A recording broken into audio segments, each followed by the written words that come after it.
In a fourth stage of labor, the vital sign checked and recovered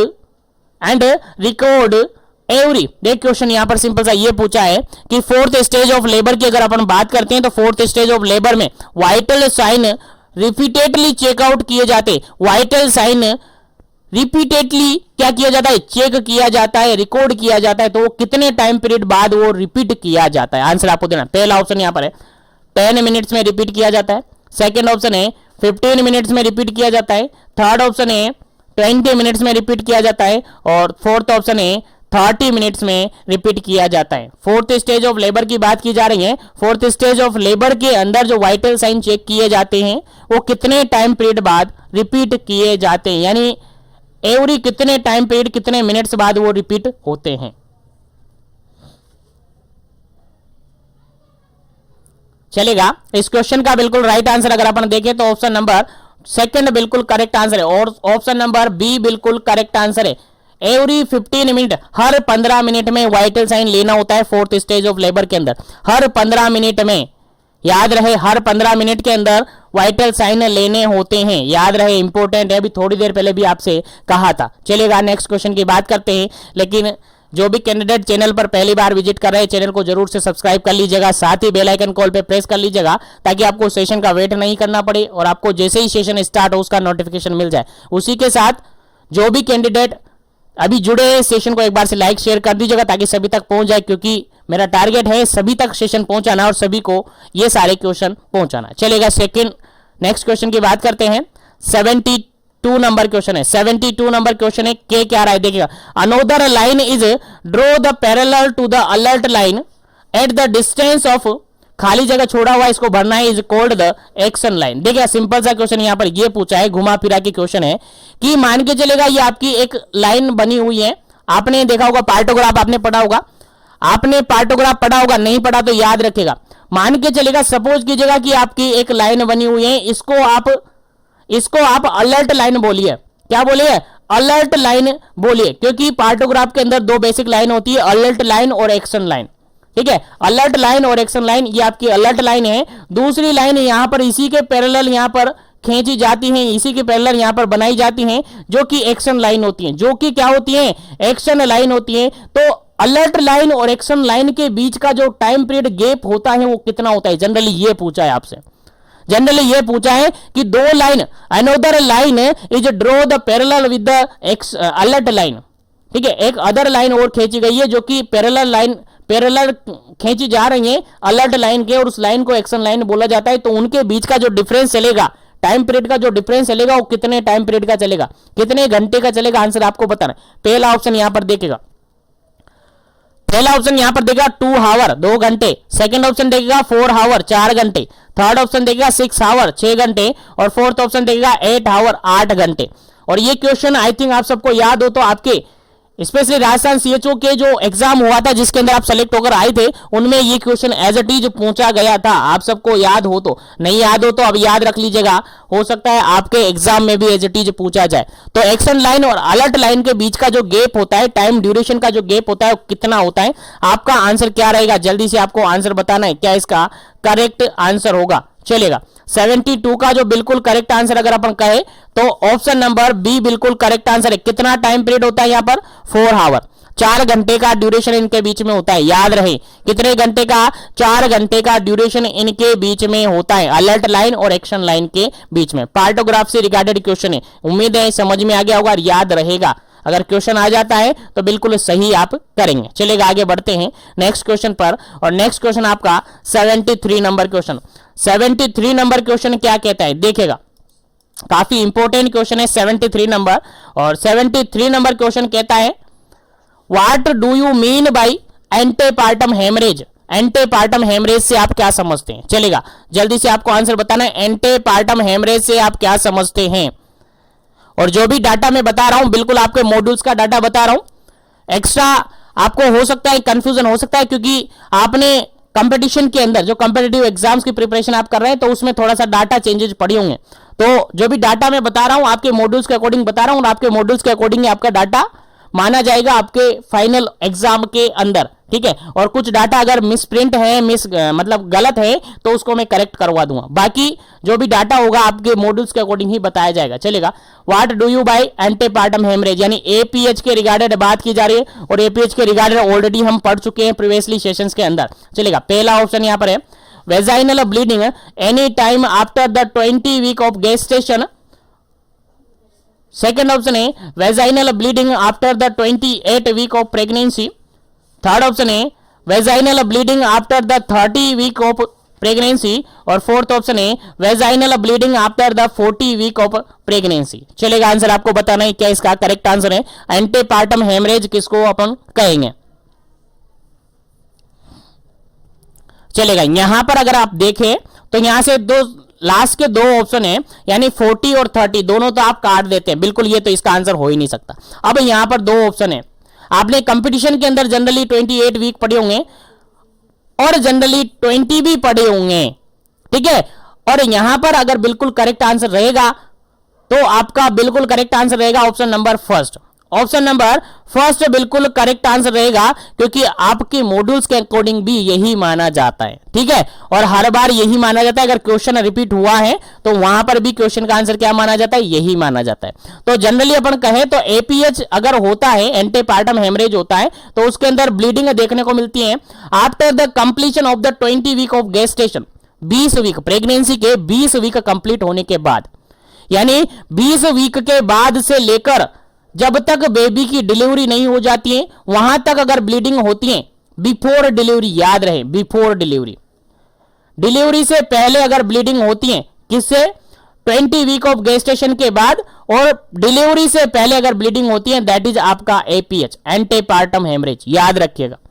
20 week completion के बाद और आपके baby की डिलीवरी से पहले जो ब्लीडिंग होती है वही आपका एपीएच होता है, एंटीपार्टम हेमरेज होता है, याद रहे, भूलना नहीं है, काफी इंपॉर्टेंट है।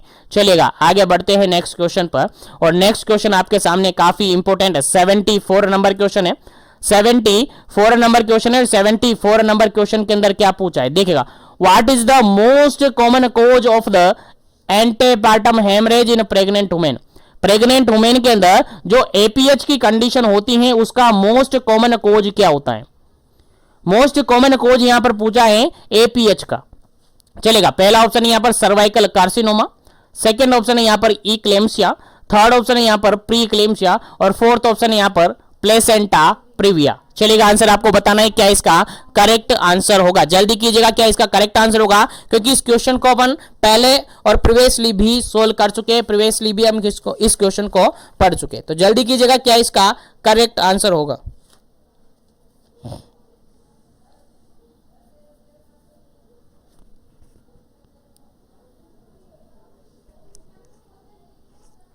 चलेगा, यहां पर अगर बिल्कुल करेक्ट आंसर की अपन बात करें तो ऑप्शन नंबर डी बिल्कुल करेक्ट आंसर है।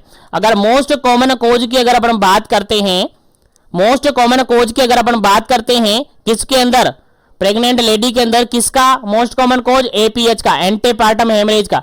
एपीएच का मोस्ट कॉमन कोज होता है आपका प्लेसेंटा प्रीविया। अगर ऑप्शन में प्लेसेंटा प्रीविया नहीं मिले तो एब्रप्शियो जो प्लेसेंटा आप पढ़ते हैं, एब्रप्शियो प्लेसेंटा जो आप पढ़ते हैं वो भी इसका करेक्ट आंसर होगा, क्योंकि दोनों ही कॉमन परसेंटेज में होते हैं। अप्रोक्सीमेटली जनरली अपन अगर कहे तो 70% आपके प्लेसेंटल साइड के कारण से जो ब्लीडिंग होती है वो मोस्ट कॉमन कोज यहां पर माना जाता है। अगर ऑप्शन में ये है कि प्लेसेंटल साइड ब्लीडिंग है तो आपका आंसर क्या होगा, प्लेसेंटल साइड ब्लीडिंग होगा। और अगर उसके अंदर ऑप्शन नहीं है एब्रप्शियो प्लेसेंटा या प्लेसेंटा प्रीविया में से एक है तो फिर उसका आंसर क्या होगा, इन दोनों में से एक होगा, क्योंकि 70 में से 35% ये देखने को मिलता है, 35% ये देखने को मिलता है। लेकिन फिर भी अगर मोस्ट कॉमन की बात करें, अगर दोनों ही ऑप्शन में आ जाए तो फिर मोस्ट कॉमन आपको क्या सेलेक्ट करना है, प्लेसेंटा प्रीविया सेलेक्ट करना है। मोस्ट कॉमन क्या सेलेक्ट करना है आपको, प्लेसेंटा प्रीविया या फिर एब्रप्शियो प्लेसेंटा, दोनों ही कॉमन है। लेकिन दोनों में से आप अगर दोनों ऑप्शन में दिए हैं तो फिर आप क्या चूज करेंगे, इनमें से एब्रप्शियो प्लेसेंटा चूज कर लीजिएगा, ठीक है। एब्रप्शियो प्लेसेंटा, प्रीविया बाद में होता है, ये पहले होता है, ठीक है। तो यहां पर अगर बात करें तो बिल्कुल करेक्ट आंसर क्या हो गया आपका, ऑप्शन नंबर डी। ठीक है, ऑप्शन नंबर डी, प्लेसेंटा से रिगार्डेड यहां पर प्रॉब्लम है और यही मोस्ट कॉमन कॉज होता है। ये तीनों यहां पर गलत हैं। चलेगा, उम्मीद है समझ में आ गया होगा। तो आगे बढ़ जाते हैं अपन नेक्स्ट क्वेश्चन पर। नेक्स्ट क्वेश्चन है आपका 75 number question. 75 number question, 75 number question simple सा ये कह रहा है, काफी इंपोर्टेंट है, याद रखिएगा, भूलना नहीं है। इंपोर्टेंट स्टार बना लीजिएगा, आपके एग्जाम में पूछा जा सकता है। 75 नंबर क्वेश्चन है और 75 नंबर क्या कहता है देखिएगा, which test is contraindicated in the women with the antepartum haemorrhage. अगर किसी लेडी को एंटेपार्टम हेमरेज यानी एपीएच हो रखा है, क्या हो रखा है, एपीएच एंटेपार्टम हेमरेज हो रखा है, तो उस लेडी के अंदर फॉलोइंग ऑप्शन में से कौन सा टेस्ट कॉन्ट्रा इंडिकेटेड है, यानी कौन सा टेस्ट वहां पर परफॉर्म आप नहीं करेंगे। पहला ऑप्शन यहां पर है यूएसजी एब्डोमिनल यूएसजी की बात की गई है। सेकंड ऑप्शन है पर वेजाइनल एग्जामिनेशन। थर्ड ऑप्शन की बात है एमनियोसेंटेसिस और फोर्थ ऑप्शन की बात है कोरियोनिक विलस सैंपलिंग। चलेगा, क्या इसका करेक्ट आंसर है? आंसर आपको देना है, जल्दी कीजिएगा, क्या इसका करेक्ट आंसर होगा।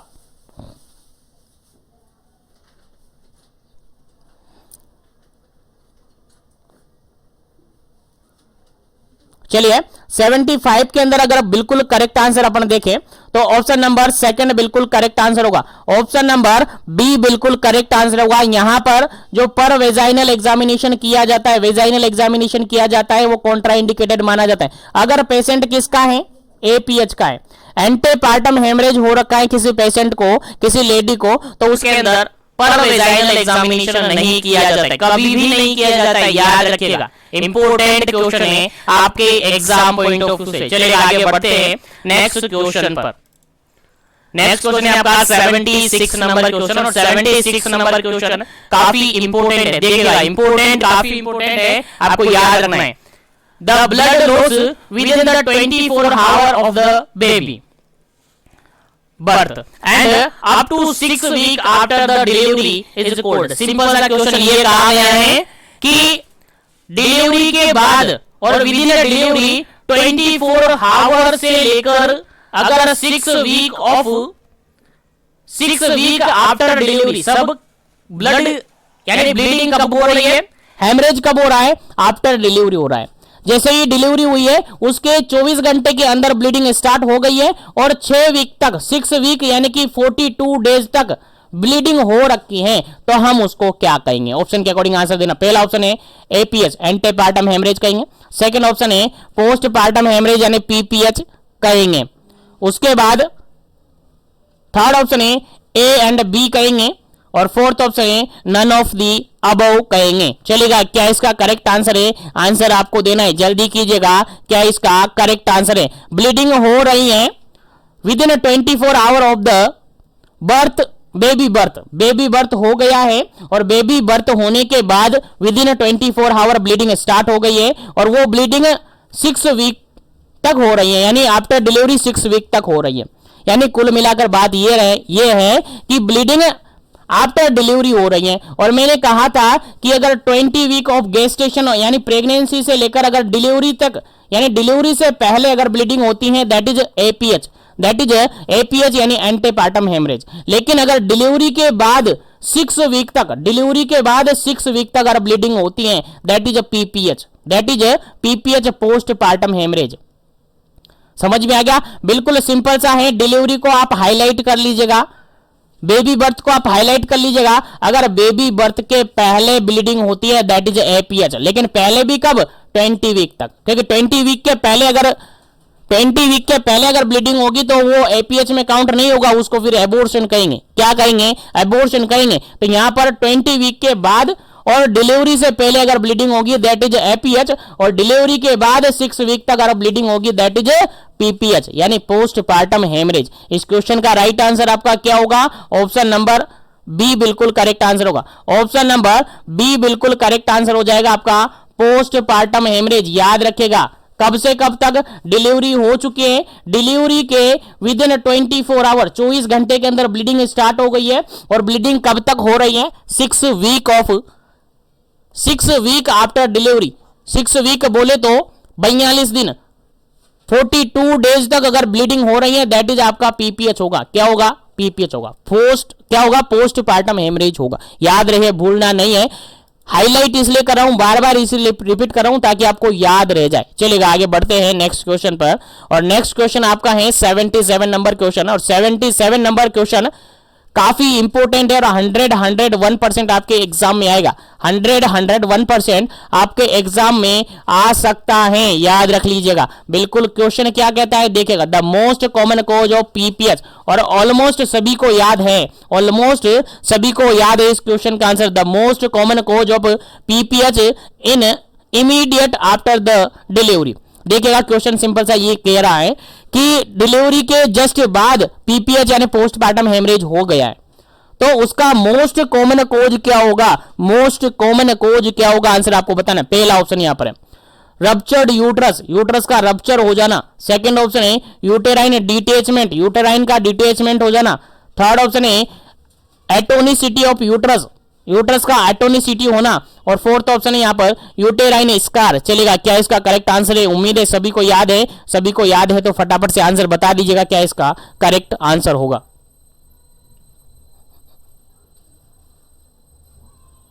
चलेगा, इस क्वेश्चन का अगर बिल्कुल करेक्ट आंसर अपन कहे तो ऑप्शन नंबर सी बिल्कुल करेक्ट आंसर होगा। ऑप्शन नंबर सी बिल्कुल करेक्ट आंसर होगा।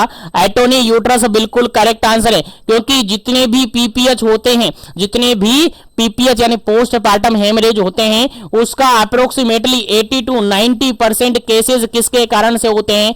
एटोनिक यूट्रस के कारण से। एटोनिक यूट्रस यानी कि आपकी जो आपका यूट्रस है, यूट्रस क्या होता है, उसकी जो टोन है वो खत्म हो जाती है, यानी अटोनिसिटी हो जाती है। उसके अंदर के कारण, उसके कारण से क्या नहीं होता है? उसके अंदर कॉन्ट्रैक्शन रिलैक्सेशन नहीं होगा, और कॉन्ट्रैक्शन रिलैक्सेशन नहीं होगा तो क्या होगा?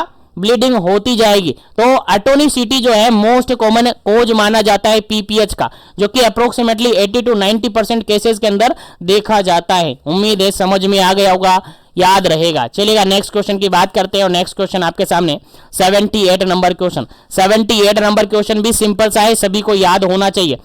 Postpartum hemorrhage is loss of blood which is more than. देखिएगा सिंपल सा क्वेश्चन यहां पर यह है कि पोस्टपार्टम हेमरेज होता है यानी पीपीएच होता है, तो पीपीएच के अंदर जनरली जो ब्लीडिंग होती है वो कितनी होती है, किससे ज्यादा होनी चाहिए? ब्लीडिंग का अमाउंट आपसे पूछा है। चलेगा, आंसर आपको देना है। पहला ऑप्शन यहां पर 80 ml, सेकंड ऑप्शन यहां पर 100 ml, थर्ड ऑप्शन यहां पर 500 ml, फोर्थ ऑप्शन है यहां पर 900 ml। चलेगा, क्या इसका करेक्ट आंसर है? यानी पीपीएच हो रखा है, किसी लेडी को पीपीएच हुआ है यानी ब्लीडिंग हो रखी है, डिलीवरी के जस्ट बाद ब्लीडिंग हुई है, तो आप कैसे कंसीडर करेंगे? क्योंकि उसके अंदर भी कुछ क्राइटेरिया फिक्स्ड है। अगर क्राइटेरिया फुलफिल है दैट कंसीडर पीपीएच, तभी आप कंसीडर कर पाएंगे कि पीपीएच है। अगर क्राइटेरिया फुलफिल नहीं है तो फिर नहीं कंसीडर कर पाएंगे कि पीपीएच है। ठीक है, तो इसका बिल्कुल करेक्ट आंसर क्या होगा? जल्दी से आपको आंसर देना है।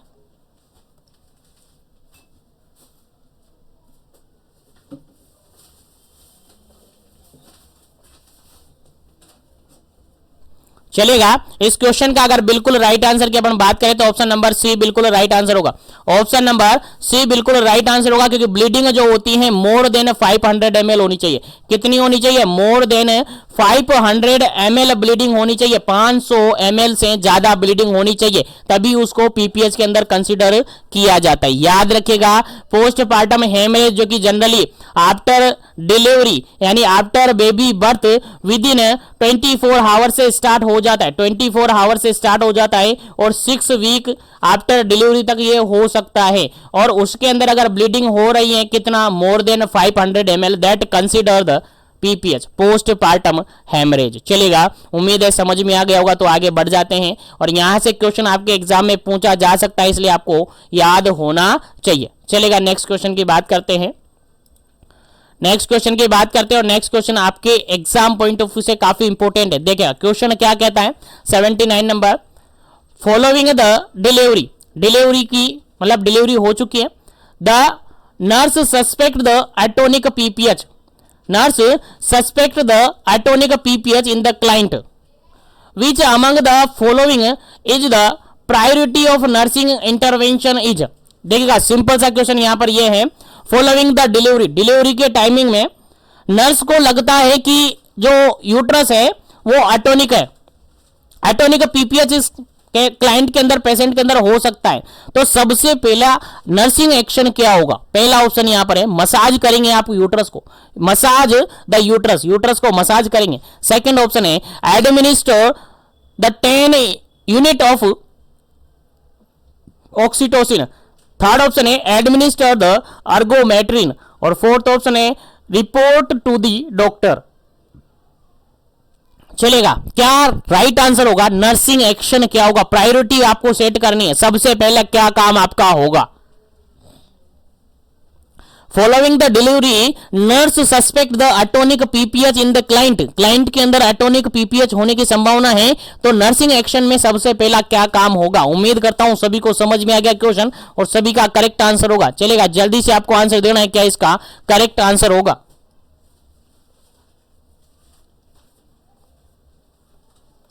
चलेगा, यहां पर बिल्कुल करेक्ट आंसर होगा आपका option number first, massage the uterus. Uterus को क्या करेंगे? सबसे पहला एक्शन होगा यूट्रस को मसाज करेंगे। डायरेक्टली उसको ऑक्सीटोसिन नहीं दे सकते, पहले यूट्रस को क्या करेंगे? मसाज करेंगे। अगर मसाज से काम हो जाता है तो ठीक है, नहीं तो फिर डॉक्टर को इन्फॉर्म करना है और डॉक्टर आएगा तो फिर उसको ऑक्सीटोसिन लगवा देगा। बिल्कुल करेक्ट आंसर होता है इस क्वेश्चन का ऑप्शन नंबर फर्स्ट, बिल्कुल करेक्ट आंसर है। चलेगा, नेक्स्ट क्वेश्चन की बात करते हैं। नेक्स्ट क्वेश्चन आपके सामने काफी इंपॉर्टेंट है। नेक्स्ट क्वेश्चन काफी इंपॉर्टेंट है, जिसमें पूछा गया है pre mature separation of normal implanted placenta from the uterine wall during the second half of the pregnancy. देखिए, सिंपल सा क्वेश्चन यहां पर यह पूछा है कि सेपरेशन हो रहा है किसका? किसका सेपरेशन होना है? प्लेसेंटा का, लेकिन सेपरेशन प्री मेच्योर सेपरेशन हो रहा है। अब प्री मेच्योर सेपरेशन आते ही आपका माइंड कहां जाएगा? एपीएच पर जाएगा। एपीएच पर क्यों? क्योंकि प्री मेच्योर सेपरेशन हो रहा है। अगर मेच्योर होता तो फिर एपीएच नहीं होता, फिर वो पीपीएच के अंदर जाता। ठीक है, तो एपीएच है यहां पर और एपीएच के अंदर प्री मेच्योर सेपरेशन हो रहा है, तो एपीएच के अंदर जनरली दो कंडीशन अपन पढ़ते हैं। एपीएच के अंदर जनरली दो कंडीशन अपन पढ़ते हैं, एब्रप्शियो प्लेसेंटा और प्लेसेंटा प्रीविया। तो यहां पर से दोनों ऑप्शन नीचे से कैंसिल कर देते हैं, दोनों नीचे से ऑप्शन कैंसिल कर देते हैं, केवल दो ही ऑप्शन आपके पास है, आंसर आपको देना है। Pre mature separation of the normal implanted placenta from the uterine wall during the second half of the pregnancy. Second half of the pregnancy के टाइमिंग में प्रीमेच्योर सेपरेशन हो रहा है प्लेसेंटा का, तो अपन उसको क्या कहेंगे? जल्दी से आपको आंसर बताना है, क्या इसका करेक्ट आंसर होगा?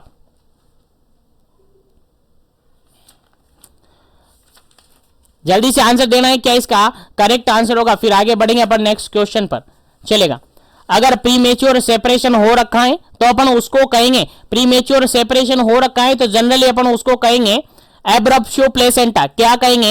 एब्रप्शियो प्लेसेंटा कहेंगे। ऑप्शन नंबर फर्स्ट बिल्कुल करेक्ट आंसर है। अगर प्रीमेच्योर सेपरेशन की बात की जा रही है तो डायरेक्टली आपका आंसर जाएगा कहां पर? एब्रप्शियो प्लेसेंटा पर, या एक्सीडेंटल हेमरेज पर, या फिर एब्रप्शियो प्लेसेंटा पर। दोनों तीनों एक ही नाम है, आपको एक ही नाम से याद रखना है। तो एब्रप्शियो प्लेसेंटा, इसके अंदर प्रीमेच्योर सेपरेशन ऑफ प्लेसेंटा होता है, सेपरेशन होता है, प्रीमेच्योरली सेपरेट हो जाता है। जो प्लेसेंटा है प्रीमेच्योरली क्या हो जाता है? सेपरेट हो जाता है। बिल्कुल करेक्ट आंसर है इस क्वेश्चन का। चलेगा, आगे बढ़ते हैं नेक्स्ट क्वेश्चन पर।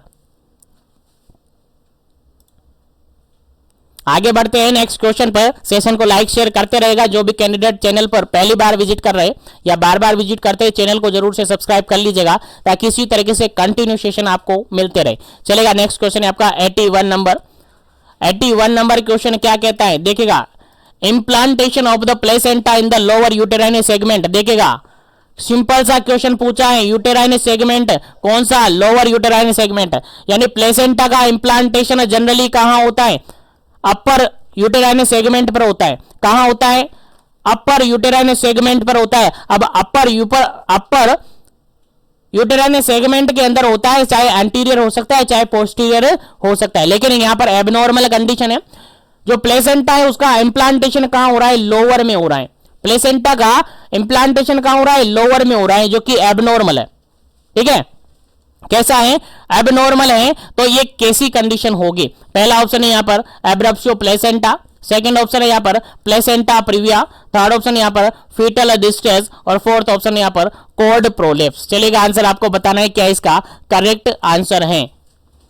नॉर्मली जो प्लेसेंटा है वो कहां पर इंप्लांट होता है? अपर यूटेराइन सेगमेंट पर क्या होता है, इम्प्लांट होता है। और अपर यूटेराइन सेगमेंट में एंटीरियर या पोस्टीरियर दोनों साइड पर ये इम्प्लांट हो सकता है, लेकिन यहां पर क्या हो रहा है, अपर नहीं हो रहा है, यहां लोअर यूटेराइन सेगमेंट में क्या हो रहा है, इम्प्लांट हो रहा है। अब लोअर यूटेराइन सेगमेंट में इम्प्लांट हो रहा है तो उसको अपन क्या कहेंगे, आंसर आपको देना है फटाफट से, क्या इसका करेक्ट आंसर है। फिर आगे बढ़ते हैं अपन नेक्स्ट क्वेश्चन पर।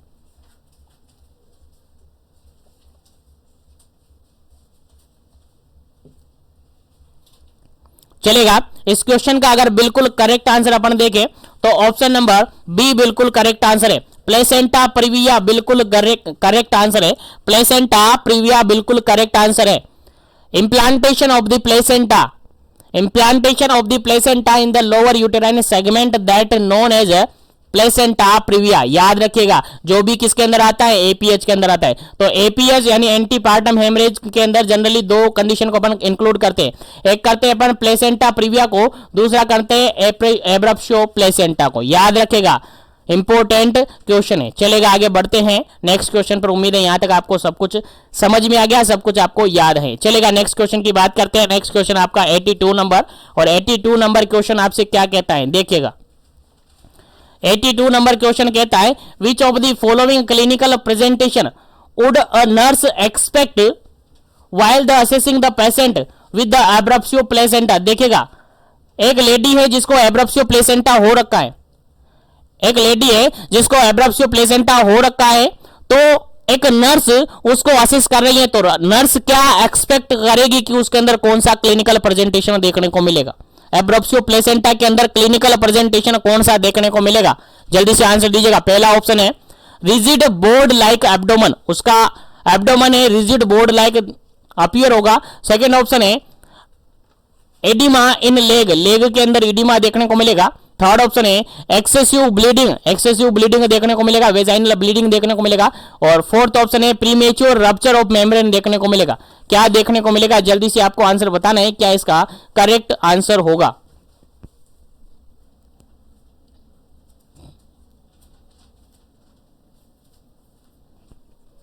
चलेगा, यहां पर अगर बिल्कुल करेक्ट आंसर की अपन बात करते हैं, एब्रप्सियो प्लेसेंटा की बिल्कुल करेक्ट आंसर की अपन बात करते हैं, तो ऑप्शन नंबर सी बिल्कुल करेक्ट आंसर है। एब्रप्सियो प्लेसेंटा के अंदर एक्सेसिव वेजाइनल ब्लीडिंग देखने को मिलती है, एक्सेसिव वेजाइनल ब्लीडिंग देखने को मिलती है और पेनफुल ब्लीडिंग देखने को मिलती है। ये पॉइंट भी आप याद रख लीजिएगा, पेनफुल और एक्सेसिव वेजाइनल ब्लीडिंग यहां पर देखने को मिलती है, और मोस्टली रिवील्ड ब्लीडिंग देखने को मिलती है। कौन सी, रिवील्ड ब्लीडिंग यहां पर देखने को मिलती है, याद रखेगा। और यहां पर जो यूट्रस है वो फील होता है हमें फर्म, कैसा फील होता है, फर्म फील होता है, यानी हार्ड फील होता है, कैसा, हार्ड फील होता है, और कॉन्ट्रैक्टेड फील होता है, और टेंडर यूट्रस फील होता है। याद रखेगा, कॉन्ट्रैक्टेड और टेंडर फील होता है, याद रखेगा, इंपॉर्टेंट क्वेश्चन है, एग्जाम में पूछा जा सकता है। चलेगा, नेक्स्ट क्वेश्चन की बात करते हैं, 83 नंबर क्वेश्चन। और 83 नंबर क्वेश्चन क्या कहता है, समझिएगा। 83 नंबर क्वेश्चन कहता है, all the below statement are correct regarding the abruptio placenta except, देखिए क्वेश्चन यहां पर ये कहता है कि नीचे दिए गए सारे ऑप्शन, सभी ऑप्शन एब्रप्सियो प्लेसेंटा के रिगार्डेड सही हैं, लेकिन एक ऑप्शन गलत है। तो कौन सा गलत है वो आपको बताना है, फटाफट से आंसर दीजिएगा। अभी थोड़ी देर पहले मैंने बताया आपको एब्रप्सियो प्लेसेंटा के अंदर क्या क्या स्टेटमेंट हो सकता है, तो जल्दी से बताइएगा इसके अंदर गलत स्टेटमेंट कौन सा है। All the below statement are correct regarding the abruptio placenta, abruptio placenta के रिगार्डिंग सारे स्टेटमेंट करेक्ट है, लेकिन एक स्टेटमेंट यहां पर क्या है, गलत है। चलेगा, आंसर आपको देना है, क्या इसका करेक्ट आंसर होगा।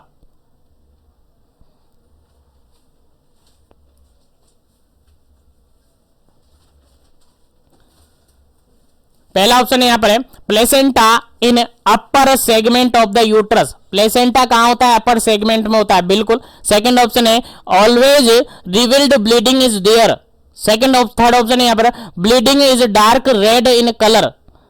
फोर्थ ऑप्शन है पेनफुल ब्लीडिंग इज प्रेजेंट। चलेगा, आंसर आपको बताना है कौन सा ऑप्शन यहां पर एक्सेप्ट करके अपन निकालते हैं, कौन सा ऑप्शन अपन यहां पर एक्सेप्ट करके निकालते हैं, जल्दी से आपको आंसर बताना है, क्या इसका करेक्ट आंसर होगा।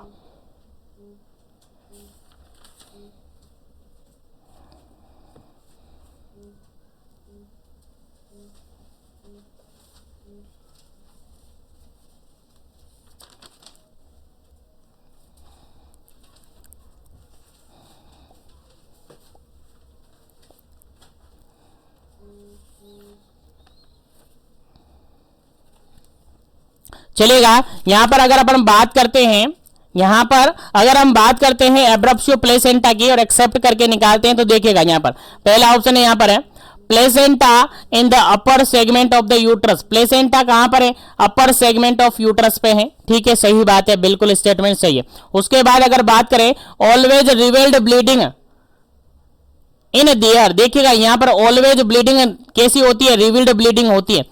उसके बाद यहां पर इसको अभी छोड़ दीजिएगा। थर्ड ऑप्शन देखिएगा bleeding is dark red in colour. Bleeding कैसी है? डार्क इन रेड कलर होती है, ये भी सही है। उसके अलावा ब्लीडिंग पेनफुल होती है, ब्लीडिंग पेनफुल होती है, ये भी सही है। कौन सा गलत है यहां पर देखिएगा, आंसर आपको बताना है। देखिएगा यहां पर अगर बात करें तो इसके अंदर रिवील्ड ब्लीडिंग देखने को मिलती है। जो एपीएच है, सॉरी एपीएच के अंदर जो एब्रप्शियो प्लेसेंटा है उसके अंदर रिवील्ड ब्लीडिंग देखने को मिलती है। मोस्टली रिवील्ड ब्लीडिंग यहां पर देखने को मिलती है, ये भी सही है, ये भी सही है और ये भी सही है और ये भी सही है। देखिए सभी स्टेटमेंट यहां पर सही दिख रहे हैं, सभी स्टेटमेंट यहां पर सही दिख रहे। चलेगा, इस क्वेश्चन को एक बार बाद में देखेंगे, इस क्वेश्चन में थोड़ा प्रिंटिंग मिस्टेक हो सकता है। ठीक है, तो यहां पर सभी statement according to question abruptio placenta के अंदर सभी ऑप्शन सही लग रहे हैं। एक बार इसको बाद में चेकआउट अपन करेंगे। आगे बढ़ते हैं नेक्स्ट क्वेश्चन पर, नेक्स्ट क्वेश्चन है यहां पर 84 नंबर 84 नंबर क्वेश्चन है। 84 नंबर क्वेश्चन क्या कहता है? Which of the following is the usual treatment for the partial placenta previa. देखिएगा पार्शियली प्लेसेंटा प्रीविया यानी इनकम्प्लीट प्लेसेंटा प्रीविया यहां पर देखने को मिला है। इनकम्प्लीट प्लेसेंटा प्रीविया यहां पर देखने को मिला है, तो उसका ट्रीटमेंट क्या करेंगे? पार्शियल प्लेसेंटा प्रीविया यहां पर देखने को मिला है, तो उसका ट्रीटमेंट आप क्या करेंगे? पहला ऑप्शन यहां पर हिपेरिंग थेरेपी देंगे। उसके बाद इंट्रोडक्शन या induction of labour with oxytocin के थ्रू आप इंडक्शन ऑफ लेबर करवाएंगे। थर्ड ऑप्शन यहां पर activity limited to the bed rest करवाएंगे, एक्टिविटी को लिमिट करेंगे। उसके अलावा ब्लड ट्रांसफ्यूजन करेंगे। चलिए आंसर आपको बताना है। यहां पर सिंपल सा क्वेश्चन ये पूछा है 84 के अंदर, which of the following is the usual treatment for the partial placenta previa. जो पार्शियली प्लेसेंटा प्रीविया है, जिनको अपन जनरली इनकम्प्लीट प्लेसेंटा प्रीविया कहेंगे, जिसको अपन जनरली क्या कहेंगे? इनकम्प्लीट प्लेसेंटा प्रीविया हम कहेंगे। क्या कहेंगे? थर्ड टाइप का ये होता है, partial placenta previa third type का होता है और इसी को इनकम्प्लीट प्लेसेंटा प्रीविया भी हम कहेंगे। तो ऐसी कंडीशन में उसका ट्रीटमेंट क्या करेंगे? किससे हम ट्रीटमेंट करेंगे? जल्दी से आपको आंसर बताना है, क्या इसका करेक्ट आंसर होगा। जल्दी से इस क्वेश्चन का क्या करेक्ट आंसर होगा आपको बताना है। फिर आगे बात करते हैं नेक्स्ट क्वेश्चन पर।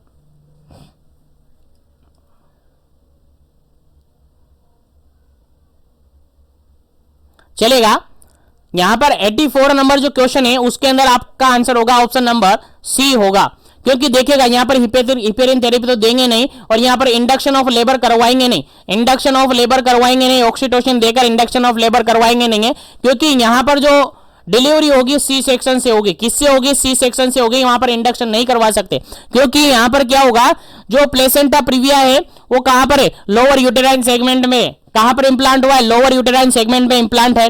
अब लोअर यूटेराइन सेगमेंट में इंप्लांट है तो जो इंटरनल होस है वो क्लोज्ड है। अब ऐसी कंडीशन में वहां पर वेजाइनल ब्लीडिंग तो होना पॉसिबल नहीं है, इसलिए यहां पर इंडक्शन ऑफ लेबर नहीं करवाएंगे। ऐसी कंडीशन में सी सेक्शन करवाया जाता है, तो ये भी नहीं करेंगे।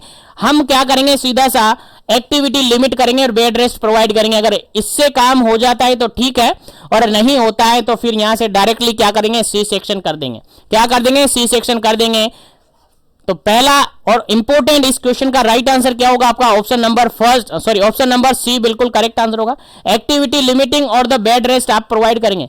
एक्टिविटी को लिमिट कर देंगे और बेड रेस्ट आप प्रोवाइड कर देंगे। उम्मीद है समझ में आ गया होगा, तो याद रखिएगा, इंपॉर्टेंट क्वेश्चन है आपके एग्जाम पॉइंट ऑफ व्यू से। चलेगा, नेक्स्ट क्वेश्चन की बात करते हैं और नेक्स्ट क्वेश्चन काफी इंपॉर्टेंट सिंपल सा क्वेश्चन है। 85 नंबर क्वेश्चन है।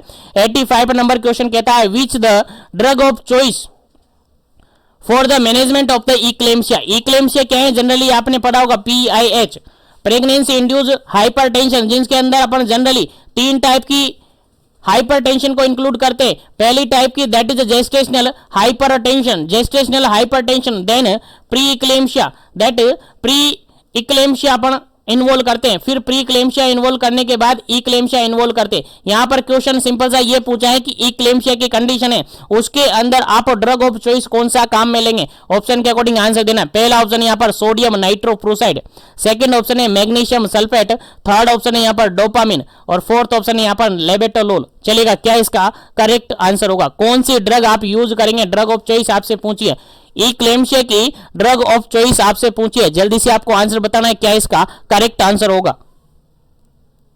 चलेगा, इस क्वेश्चन का बिल्कुल करेक्ट आंसर अगर अपन देखें, ऑप्शन नंबर बी बिल्कुल करेक्ट आंसर है। ई क्लेम्शिया की ड्रग ऑफ चॉइस होती है आपकी magnesium sulphate, MgSO4। Magnesium sulphate जो की क्या होती है, ड्रग ऑफ चॉइस होती है किसकी? ई क्लेम्शिया की, क्योंकि ई क्लेम्शिया क्या है, सीवियर हाइपरटेंशन इसके अंदर होने लग जाता है, यहां पर सीजर कन्वर्जन आने लग जाता है, इसलिए ड्रग ऑफ चॉइस क्या है आपको सीधा सा याद रखना है, इंपॉर्टेंट है।